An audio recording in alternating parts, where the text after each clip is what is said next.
और याद रखिए, हमने बड़ी मुश्किलों और मेहनतों से मजलिस इत्तेहादुल मुस्लिमीन ने सरजमीन दखन पर अपना मुकाम पैदा किया है।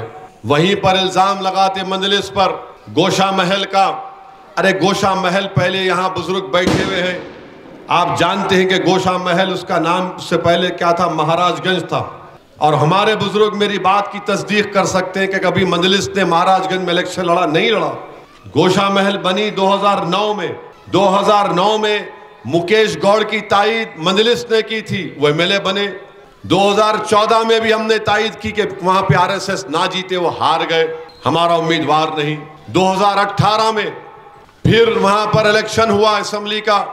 मैं एक जराए से कांग्रेस के लोगों को बोलने लगा, कैंडिडेट मत खड़ा करो, हम बीजेपी को हरा देंगे। कैंडिडेट को खड़ा किए, 27,000 वोट लिए, 16,000 या 17,000 वोट से बीजेपी जीत गई। आज आके बोलते आप क्यों नहीं खड़ा करते, क्यों नहीं खड़ा करते। अरे दीवानों, आरएसएस को रोकना ये मेरी जिंदगी का बहुत बड़ा मकसद है।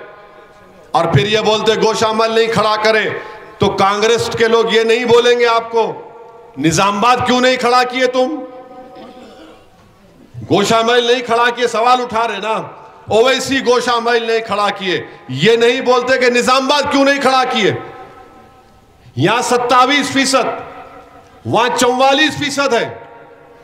यहां पर एक रुकने बल्दिया है दत्तात्रेय नगर में, जाकिर साहब।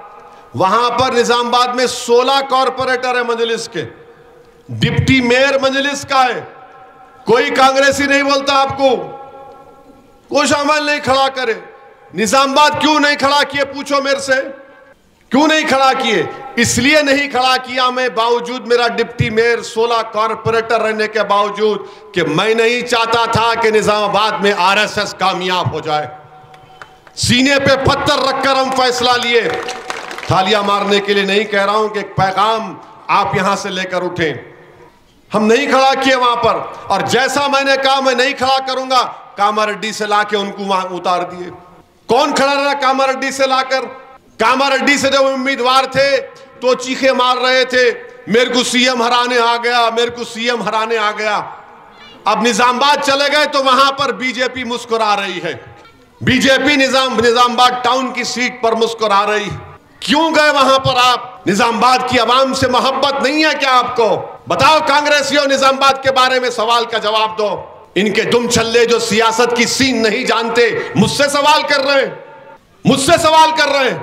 नहीं, दारुसलाम है वहां पे। अरे दारुसलाम सिर्फ गोशा महल का नहीं है, दारुसलाम हर सीने में धड़कने वाले दिलों का मरकज है।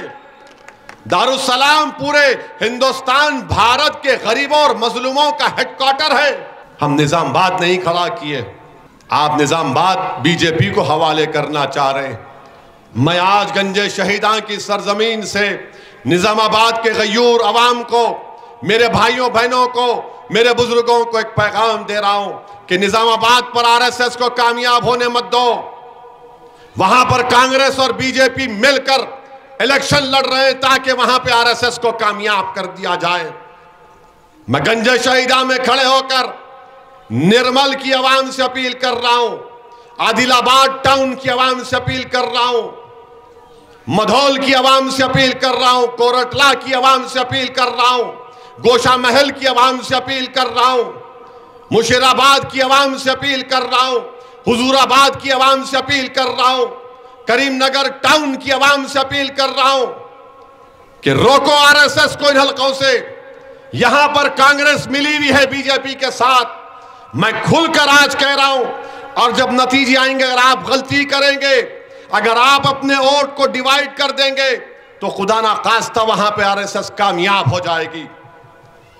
मुझे थोड़ा तजुर्बा है सियासत का, ज्यादा नहीं है। उस तजुर्बे की बुनियाद पर मैं आपको बाखबर कर रहा हूं कि नामपल्ली में वही खेल हो रहा है जो निजामाबाद में लोग खेल खेल रहे हैं। नामपल्ली में वही खेल हो रहा है जो मधौल और निर्मल में खेला जा रहा है। तो मेरे अजीज दोस्तों और बुजुर्गों, इनकी साजिश को आपको नाकाम करना है, इनके नापाक ख्वाबों को आपको चकनाचूर करना है। और कैसे करेंगे? मुत्तहिद होकर अपना एक एक वोट को जाय होने नहीं देंगे। यकीनन आपको मुझसे शिकायत होगी, मगर मुझसे जो शिकायत है, मैं हाजिर हूं आपके दरमियान में, मगर कम से कम अपने वोट को बचा के रखिए, अपने इत्तेहाद को इंतशार में तब्दील होने से बचाइए। ये साजिशें की जा रही हैं, नाम पल्ली में मुख्तलिफ बातें की जाती हैं, मुख्तलिफ बातें बयानात दिए जाते हैं, मगर असल खेल ये है, इलेक्शन यहां पर है और पूरी साजिशें की जा रही हैं। तो मुझे यकीन है आपके सियासी शऊर पर, मुझे यकीन है कि आप में एक तड़प और मोहब्बत है मजलिस के लिए।